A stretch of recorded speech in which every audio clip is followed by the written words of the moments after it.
Welcome back to the Fighters Corner podcast for another episode. Today's epi, we brought back Miguel Iturrate, or as the natives in Costa Rica call him, Miguel Iturrate. We had so much fun with Miguel in the last episode that we had to bring him back. But if you missed it, Miguel is a boxing expert, an MMA insider, and a professional odds maker in the world of combat sports. Today's episode, we dove into MMA topics, MMA odds, and a bunch of other cool stuff. So just sit back and enjoy the podcast. Thanks for listening. And don't forget to subscribe if you haven't already. Let's give a quick shout out to our show sponsor, the United Combat League. If you're in the Midwest and love combat sports, do yourself a favor and check them out. They do cage fights all over the Midwest and are a well-run, organized combat sports, which you don't really find a lot around here. Check them out at uclmma.com for tickets, show information, and even if you want to get in a cage with one of their fighters, I'm sure they will welcome it. So who are you taking in this weekend's fights? I know who I got, and it's not who you think, so I'm going to take my picks over to the world's safest and most trusted online gambling site and make a few bets. That's right, it's betdsi.com. With more than 20 years' experience in the online gaming industry, BetDSI has the best sign-up and deposit promotions on the web. They also boast more deposit options than any other betting site, including fast, free, and secure payouts. Also, for our listeners, they are offering a special promotion where you can build a bigger bankroll and get 100% sports cash bonus when using our promo code Fighters Corner, all one word. That's 50% more sports cash by using our promo code Fighters Corner. Check out BetDSI for all your online gaming needs. Lastly, thanks to Johnny Rehab and his esteemed team of attorneys who let us use his music. Johnny Cochran, Gordon Bombay, and even Peter Francis Geraci don't got nothing on these guys. Check them out on SoundCloud, Bandcamp, and Amazon. Thanks again for listening, and on behalf of myself, Mike, and Jonah, enjoy the podcast. Welcome to the Fighters Corner. I am Mike Davis. With me is John Goroski. And John, why don't you tell us who's joining us today? We have an international superstar by the name of Miguel Iturrate. Wow. The Chilean living in Costa Rica, who happens to be an international matchmaker, an expert at boxing, an expert at mixed martial art, and has been working within both of those sports for over 20 years now. So to call this guy... he's a black belt. He's for sure a black belt. I'd say like the Marcelo Garcia of boxing and MMA. Got a couple red stripes on his black belt. Yeah, maybe a little bit higher, but somebody that certainly has been around many blocks, and we're going to let him kind of dictate the pace of our updates, and John and I are going to volley. So Miguel, what do you got for us in regards to MMA? Well, thanks for the welcome there, and always good to join you guys here and talk about MMA. We're coming off the UFC on ESPN Plus 8, and I believe this was a card that was supposed to be headlined by middleweights Yoel Romero and Costa, and they started falling out, and we wound up with a reconstituted main event of Jack Hermansson against Ronaldo Jacare, and I think we got a pretty good fight, and we had a little bit of a coming out party for Hermansson, who's a Scandinavian fighter that, was beginning to get the prospect role, and got offered this fight on late notice, and really made the most of a big opportunity. Second fight in 28 days in the UFC, from what I gather. Really? Yes. Yeah, and Yeah, he came in. He came into a co-feature spot against David Branch. Branch, I think, an underrated fighter. Maybe he's not at the top of his game anymore, but Branch at one point, World Series of Fighting champion in middleweight and light heavyweight. So Branch, a pretty good fighter, and Hermansson put him away in under a minute and in impressive fashion. So that's what got him the call to face Jacare. Well, here we go. This is how this call goes. All right, Yoel Romero's out. We got this top 10 list here. This guy just finished him in a minute. Maybe he's a party or maybe not. Maybe we can do a turnaround time. You know what? Anybody, because, I'd say that top 4 in most weight divisions doesn't change much. Mm-hmm. Like, it really doesn't. And they stay the same for about 8-9 months to a year. And every once in a while, a guy kind of comes in and goes out. This guy was being brought in It was just kind of, hey man, we got to salvage this thing. Let's bring in this guy with Nordic Viking blood, and let's just see what happens. There you go. And coming out party is absolutely what took place. I mean,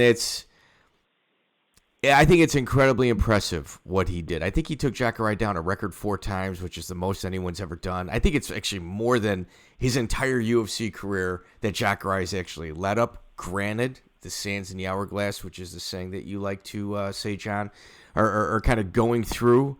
And this Hermansson is, I think, is solidified himself as a top 3 person in that division. Would you not agree? Yeah, I think the whole weight class is in a very interesting situation. You know, we're coming off the Whitaker's been on hold. He's the title holder, right? And he can't seem to get healthy. He's going to face Adesanya because Adesanya's got the interim belt that he earned after a hell of a fight with Gastelum, right? Mm-hmm. Yes, so now we're talking about guys like that, and now you add Hermansson to that mix, guys like that, and you are talking about the new blood in the 185-pound class. On top of that, you've got the Jacares. You know, he could go the other way and rather match Hermansson up against Gastelum or one of the young guns and keep him fresh and in the mix. They could go the other way and put him in with Yoel Romero. And again, that would be looking up in the rankings, but Romero at 41, there's two pools of talent in this weight class when you take Jacare, Yoel Romero. Add to that, you know, I think Luke Rockhold just moved up in weight class, but you still have Chris Weidman. You've got an old guard there, and you've got a new guard there. And I think in this matchup here, you had old guard versus new guard, and new guard wiped out the old guard. 4-1, easy on the round. But I'd be leery about repeating that. I'd be interested in how they're going to work with this talent. And I think, yeah, Hermansson's a guy. Like I said, I'd like to see Hermansson take some time off because he's done the hard work and come in for a number 1 contender fight against Kelvin Gastelum. Whitaker is very fragile. And, like, his last bout against Yoel Romero, you know what the crazy thing is? All 3 of us speak Spanish. You know, John, I, and both Miguel, we all speak Spanish. So, like, when we listen to the after interviews and a translator and stuff like that, sometimes things are lost. Mm-hmm. So after the Whitaker fight with Yoel Romero, the second fight, they asked Yoel, what do you think about a rematch? He goes, if you want to make this guy my next 10 fights, I'm cool with it. But I guarantee if you ask him if he wants to fight me 10 times, he's going to say no. And you know what? He did say no. Like, I kind of want to fight other people and stuff like that. Yoel Romero is a savage. Yeah, that's what I respect about him. Well, that's why when you said that Whitaker could be, fragile or something like that, it's like, well, you just got run over by a truck named Yoel Romero a couple times. Right. You might be a little banged up. Yeah, reversed and put forward. Yeah, he was used as a speed bump. Yeah, it's interesting. And Miguel, you're really tied in with odds and stuff like that. Could you look up the odds for BJ Penn and Clay Guida? Because that fight's right on the horizon. Yes, let me work on that. I can tell you what, look it up right now. The conversation we were having on Hermansson. Hermansson did walk into that fight as an underdog at plus 170. So for a $100 bet, you were going to get back $170, and that's still a pretty good return. Always nice to see. Jacare was at minus 200 on that one. So you had a bet. You were betting $200 to win 100 on Jacare. A lot of people would have looked at that as a good bet, but that money went to the house. Even with like Hermansson, even like as a plus 170 on a short notice fight. Granted, he just fought and he was moving forward. I think these odds makers are so friggin' good, man. Because I remember like when these odds first started kind of coming out, they were so off. There were so many loops or so many holes in the game to where you could actually make some decent money. So now we got a guy, Hermansson, a relative no-name, considerably speaking, like in the top 5, coming in at a plus 170. So you got to bet 100 to win 170. And I that's not something I'm throwing a ton of cash at. Like, that's not one of those gaping holes that I'm trying to run through.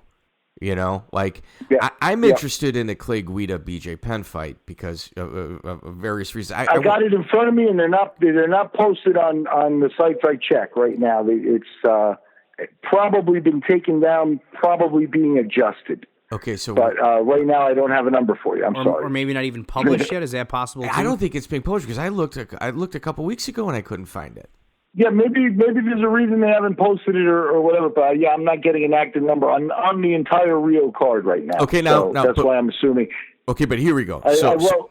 So Miguel, you're in Costa Rica. You're kind of surrounded by the odds for boxing and stuff like that. Like, how often do you run into these odds makers or the guys, or how well do you know them?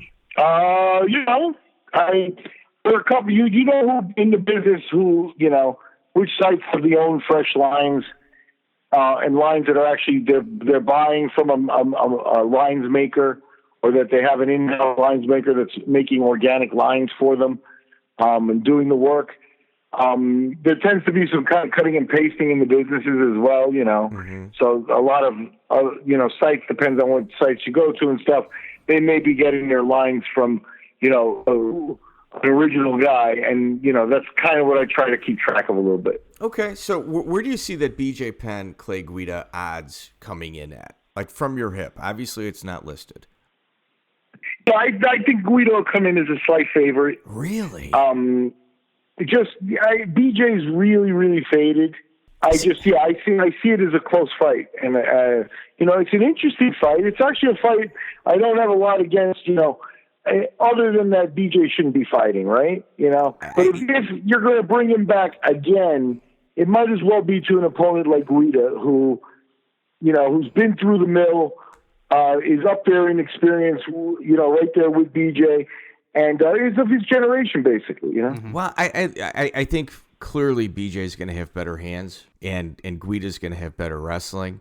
But it's kind of hard to say because BJ Penn, prime BJ Penn is probably pound for pound one of the greatest fighters ever to live. Yeah, I agree with that.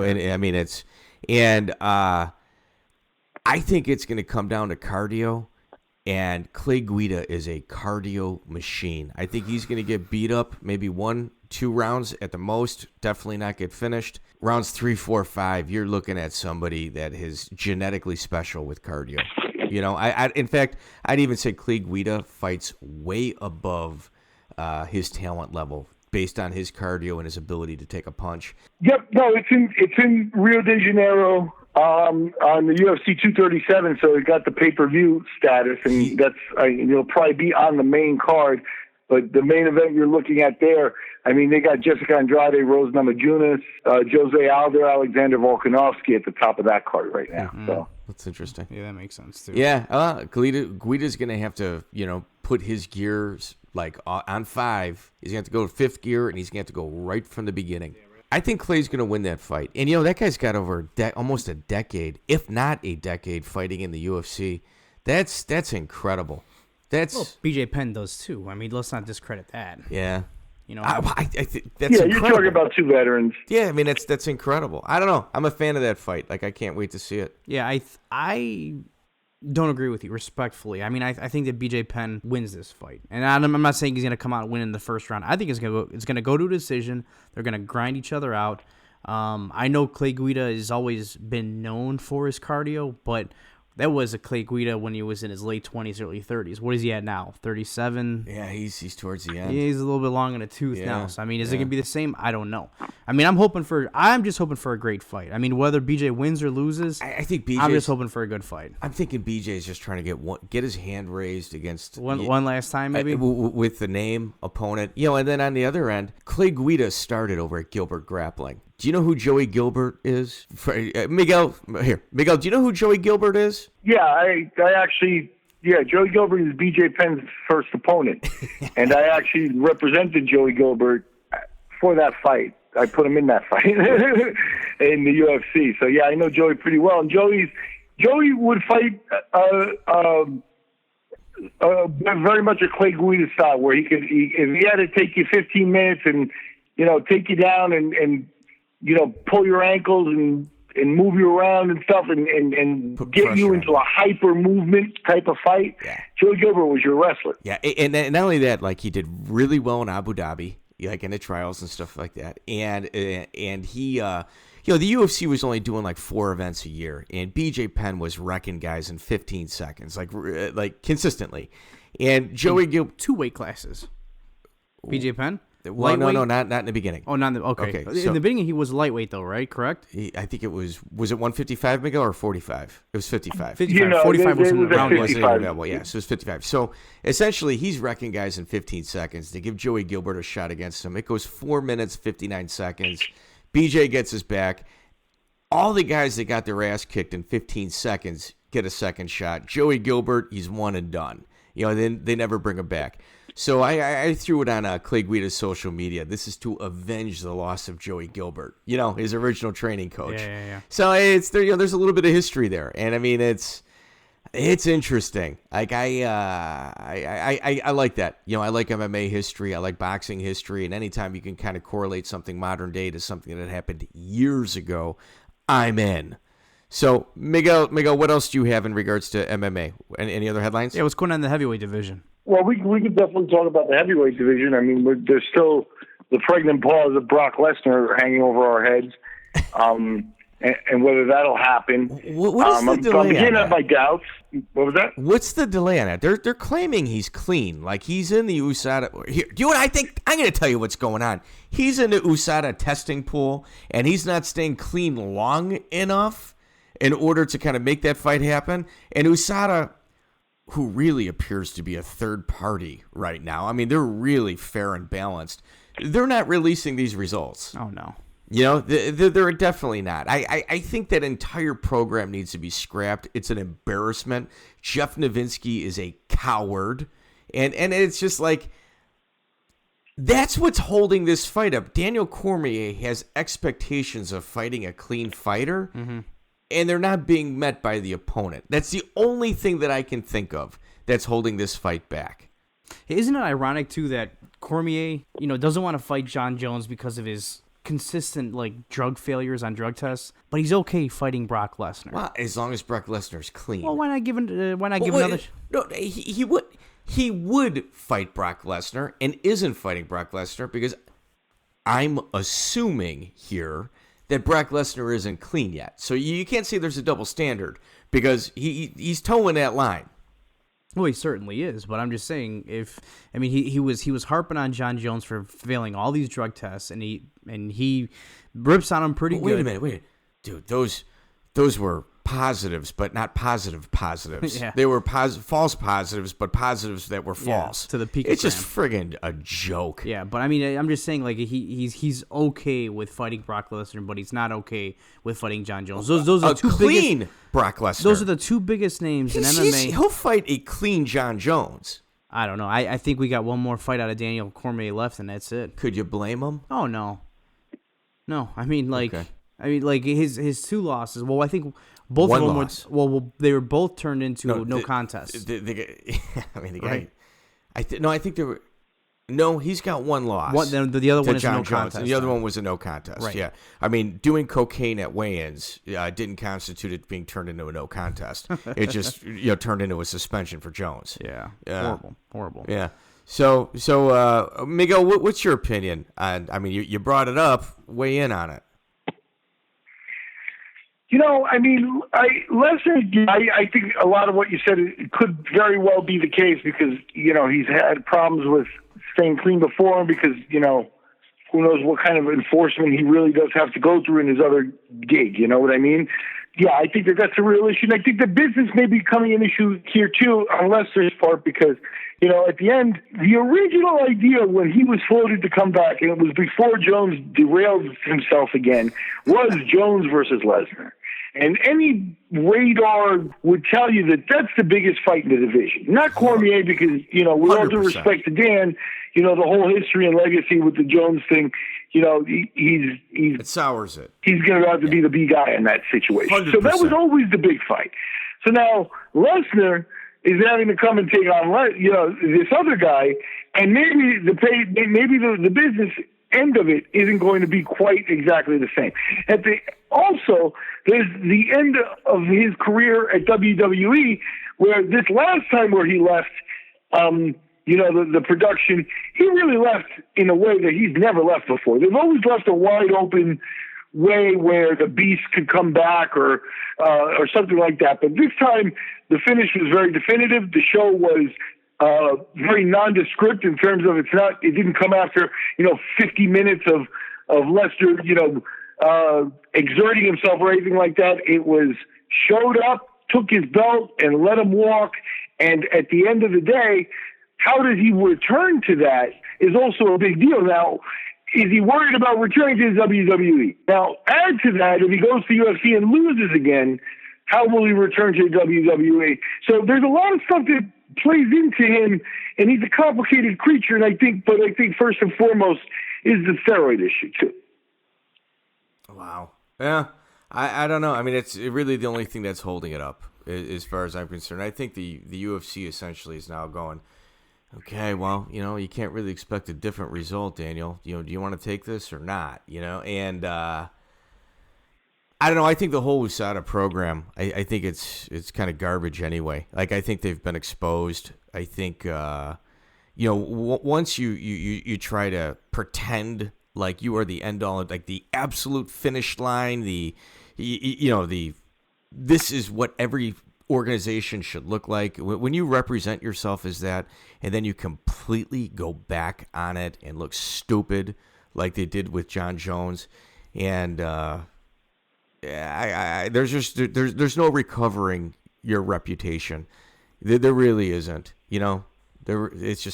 It's gone. So Miguel, on the coming up on the horizon for the UFC, we got La Quinta versus Cowboy.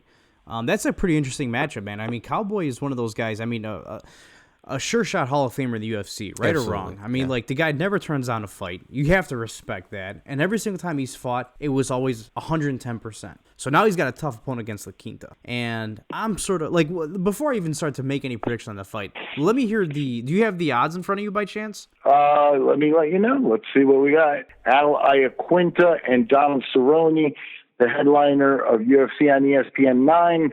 It's in Ontario, Canada. It's on ESPN Plus, which means it's their downloadable app. And you got Iaquinta, a minus 130 favorite, Cerrone at plus 110 as an underdog. Yeah, I think Iaquinta is going to. This might be his coming out party. And you know what? Cerrone's had so many wars that eventually, Iaquinta is no punk, man, especially with his win over Kevin Lee. Like, that was incredibly impressive. And, kudos to Matt Serra and Ray Luongo. They are consistently putting fighters they're pushing their undercard fighters, and they're helping them find their next gear. A lot of people kind of dump on Matt and stuff like that because he's got a big personality. But at the end of the day, the guy, he's really doing well with his gym. It's making a name for him. He's making a name for himself. He's got a huge gym. Man, I'm telling you, like, the guys that he's taking and putting him into, like, their next gear, it's very impressive. Him and Ray Luongo. So, Miguel, what else we have coming up in the UFC then? Or actually in the world of MMA? Anything coming up with Bellator that you want to... Well, Bellator is coming off their Bellator 220 show, and it was headlined by a little bit of a controversial fight. I was going to say, hopefully we got another Chuck Liddell versus Tito Ortiz on the horizon. Maybe throw Ken Shamrock in the mix for a round robin. To me, this was actually a legit. They've been doing the Grand Prix, and the heavyweight Grand Prix was compelling in terms of names, even though it was filled with middleweights and light heavyweights. The welterweight Grand Prix, they definitely have some talent in. And the welterweight Grand Prix is worth watching. And Rory McDonald holds their welterweight belt, and he faced veteran John Fitch. Fitch, 41 years old now, I think 41-7 on his record or something like that. Miguel, who did you think won that fight? Who did you think won that fight? I think Fitch won the fight. I think Fitch deserves to win the fight. Absolutely. I think McDonald knew he lost the fight afterwards, which, should make everybody question what the judges were looking at. And I think it's unfortunate because with a guy who's 41 years old like Fitch, who puts out a fight like that, he deserves to win.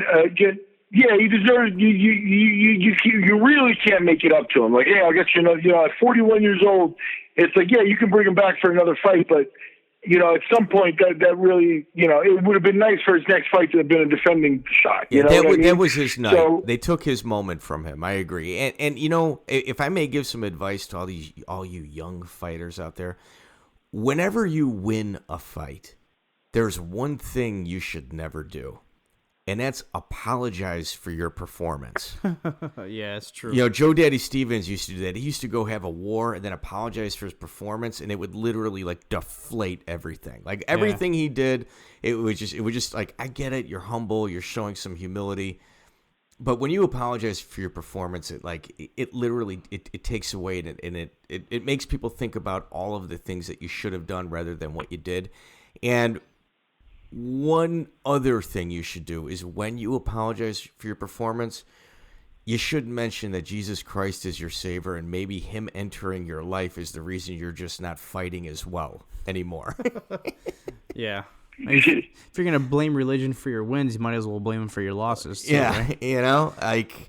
I don't know. I think the headspace of Rory McDonald right now is something that should be questioned, and maybe he's always been like that though, right? Even from his heyday in the UFC, like I always got that from him. He's always been a little weird, man. Yeah. Is he still with TriStar? I agree with you, and I think one thing that warrants noticing with him is he's still just 29 years old, and we've known him as a contender probably for upwards, close to 10 years.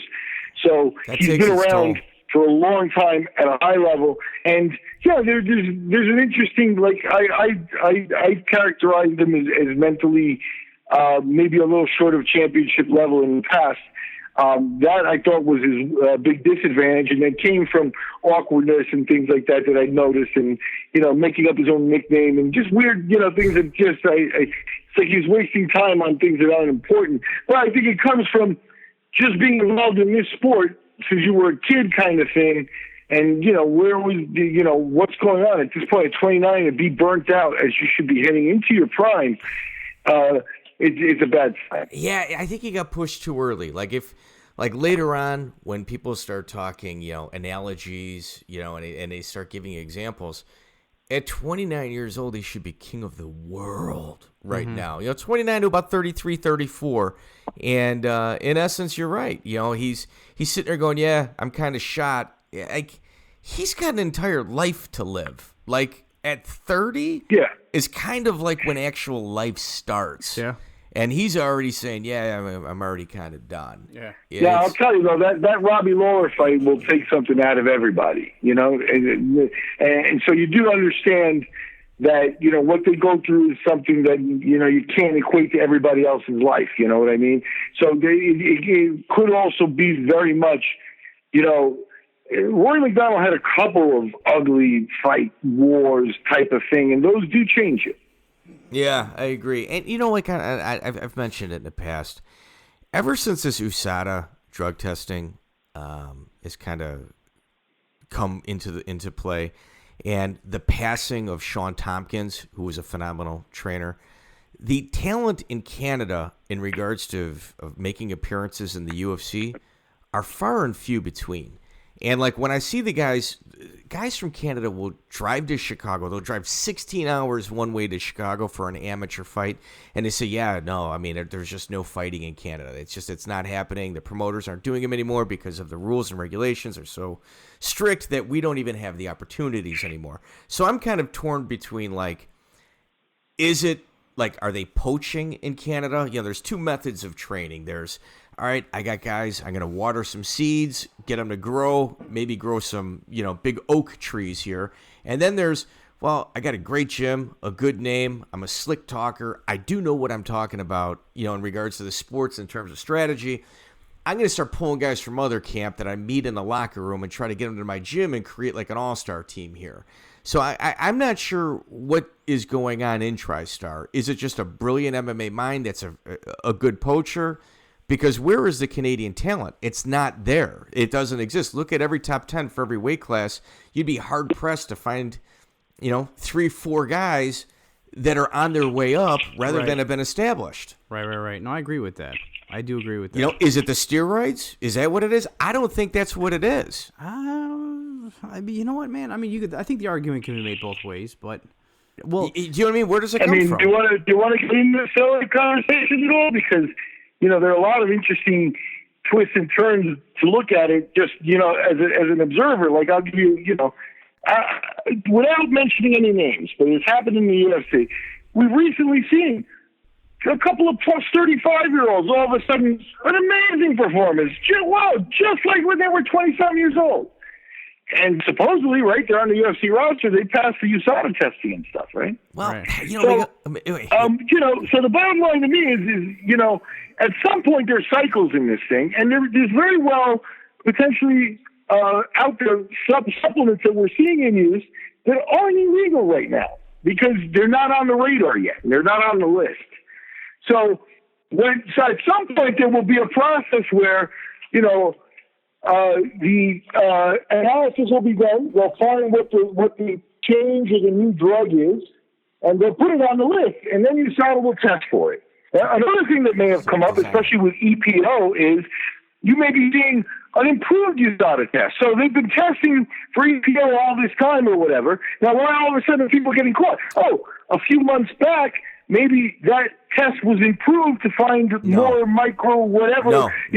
I got the answer to this. I got the answer to this. I got the answer to this. So essentially what happens is EPO, that test has been around for a long time. I'm not going to say forever because it's been around for a sufficient amount of period, but it's a very expensive test. So when TJ Dillashaw gets caught and everyone's going, yeah, we are, from his old camp, I mean, they're really piling on him. I don't know. I know there's some bad blood there, but they're really kicking a guy when they're kicking a guy. Alpha male's kicking a guy when he's down. Mm-hmm. And essentially what USADA has said is, no, we've had this test the entire time, but we use it very sparingly because it's so expensive. And Dana White, from what I heard, hit the roof. And they said, okay, well, if you want us to test for, this type of steroid with every single guy, we need an additional $2 million. And he's like, all this money I spend on you, and you guys haven't been consistently testing for it? Now, let's play the devil's advocate. Anderson Silva does like an MTV Cribs or something similar to that, okay? And they're going through his house, and he's showing his gym shoe collection. In his closet. In his closet. Some of the internet dorks go, I'm on human growth hormone, and I shoot it, and that friggin' box in the corner right there looks exactly like what it is my doctor prescribes to me. Of course, they say, no, he doesn't cheat. Well, they freeze-framed it, and then they blew it up, and it says friggin' human growth hormone on it. It's exactly what it is, what they suspected. His doctor at the time is the same doctor that's in charge of testing for USADA in Brazil. So when you look at all like everyone else kind of body changing and stuff like that, and then the initial, wow, we got this amazing team in Brazil, and they're 0-7 or they're 1-8 in their last 8 fights here. Maybe this really affected them, and then all of a sudden they start winning again, and they're some of their looks are incredible, and it just it seems like a home field advantage to me. Kind of does. That could very well be the case. It's just the system is just so completely broken. Going back to what I'm talking about with, maybe the test improved or whatever. At any rate, there may be some supplements out there that are not on the list. So there'll be a long and elaborate process of study by scientist assholes that have to, observe for a year and watch and, have a sample and, a negative sample and the whole nonsense. And then they declare that the drug is on the list, and then they start nabbing people with it. And unfortunately, this cycle is what could be happening. And so somebody right now is not breaking the law, but after it gets put on the list, that entire situation there is what's completely wrong and negative for the sport, and not policing a situation, not protecting the fighters, because I could be on some much better shit that's not even on the list. Yeah, myself, and Jonah and Mike have kicked the ball around a little bit a few times on this topic, in particular to John Jones and the whole picogram BS, moving the event from Las Vegas to California at the last minute shenanigans that happened at the end of last year. And I mean, we went back and forth about it a lot, and I think like we came to a conclusion that we believe John Jones is starting a trend, an expensive trend, to jump on designer steroids. So steroids that have like got blends of this, a little bit of that, a little like cocktails, like steroid cocktails, and not all the time you're getting them from clean labs. So I think that's why you're finding the little stuff like that it's starting to become more common as. Yeah, it's a complicated matter, and it does bring to light, what are we doing anyway with this? A lot of people, I don't know if there's room for a discussion on, do we just let steroids be and not police it in the same way we're doing? That might be more productive for everybody and everything involved. Right now, it just seems like just a system to keep, people employed, and as you mentioned, duplicate that to Russia. Now, follow doing a UFC in Russia. Now you have to go there, and you're the guy in charge of collecting the PP, right? And yep. I mean, I guess it's blood at this point and stuff, but well, for the example, right? So now you're in Russia. Now these people in the Olympics took their medical labs and replaced every doctor in the medical lab with an FSB agent, so that they could make sure that the test went right for their athletes and stuff. So now with that as precedent, what are you going to do over there if you collect the pit? You're going to take it back and put it in your mini fridge in the bathroom? You can't do that. You got to take it to a lab and put it away and, put it in. But you're in Russia. You know what I mean? Yeah. So it's like, and what you said about potential, like, home field advantage in Brazil and stuff like that, it really is an unpoliceable situation to me. It really is. Kind of a farce, If you're going to have rules, you have to be able to enforce them, and you can't enforce these rules. Yeah, I just know that I want my athletes like my video games. So, lift the ban on steroids. Let them take whatever the hell they want. I don't care if they live to the age of 41, 42, 43. Eating seat cushions. Yeah, I don't care. Eating filler. Well, an interesting thing is, the absolute double standard with regards to a athlete that tested positive for steroids and moving an entire event to California, which is unheard of, obviously. Like that honestly, that's history. Mm-hmm. That's history right there. It's absolutely unheard of.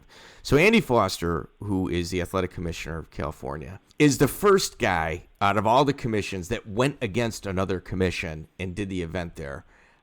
Even though things kind of got ironed out. There was a kickboxing event there, a K1 event. It was not MMA. It was, I think it was a K1 event. And Andy screwed up again. So not only just with John Jones does he screw up, which is an intentional screw up. His unintentional screw up is there's a match that happens, and it's a bloodbath. And it turns out one of the guys was HIV positive. Ugh. And that was the guy that was bleeding a lot. Oh. And the referee went home, had blood all over him, had relations with his wife. So now they're both in the trick bag, getting tested and stuff like that. And, he's a guy that... Scummy. I thought he was full of shit initially when with John Jones and stuff like that. And then, I see him give his reasons why, and I go, you know what, man, like... He's off my radar again. And then, dude, as much as I like him, as much as he can talk, I guess as much as he can politic in regards to reasoning and stances, and he is an intelligent guy. You can't take that away from him. Yeah. Sometimes you just got to go. It's your turn to leave. He definitely made his mark. Take care. Go practice law. Go back into wherever... it is you came from. Call up Keith Kaiser. Go golf with Keith Kaiser. Do whatever it is you want, man. You don't belong here anymore. Right. You got to go. You're here to protect people, and you're clearly not. So, all right. Well, we got to wrap this up. Well, but before we let Miguel go, just a little unknown trivia about Andy Foster. I believe he was knocked out in less than 2 minutes in his last MMA fight for Bodog Russia. I matchmade for him. Wow. Well, here, before we let you go, Miguel, give me a stone cold lead pipe lock for a good match to place a few dollars on in the next month, let's say. What are you looking at? Where's some smart money to be thrown around on these books? I could definitely come back and make a recommendation to you. One of the things that I'm going to be looking at is the actual definite opponent for Anthony Joshua. As soon as it gets locked into Ruiz, we'll see what the odds are. And there, I don't think the odds are going to be anything unusual that you could just jump on unless you happen to really feel the Andy Ruiz buzz. But I think I am going to want to see where the over-unders are set and, whether they think that fight's going to go the distance or not, and just see how it goes from there. I think Ruiz is going to be somebody that could potentially take Joshua the distance with everything that's gone into this fight. So you would do like a parlay bet, like making it to the final round for Ruiz. Yeah, I would look for it to be like, for example, if Joshua has a lot of knockouts, so there's going to be a tendency for money to come in, and if the over/under set at 9.5, that Joshua's going to knock him out in under 9.5 rounds, and that put the over 9.5 at say plus 130, plus 150, where you can make more money than you're laying out on the over, that would be very attractive. Okay, well, Miguel, if you can, give me a good pick in MMA. In MMA, I think right now, with the Iaquinta fight being near pick'em, I think that the analysis you boys gave was right on. I think Iaquinta is on the way up. I think Cerrone's been a good watchdog for the UFC, and he's put a couple of guys on the path up, back in their place, so to speak. But Iaquinta is more than that. And, and I think it'll show in this fight. Okay. Excellent. Miguel, thank you so much. We look forward to hearing you in the future, and thanks for joining the Fighters Corner podcast. Thanks, Miguel. Take care, I enjoyed it. Thank you very much, guys.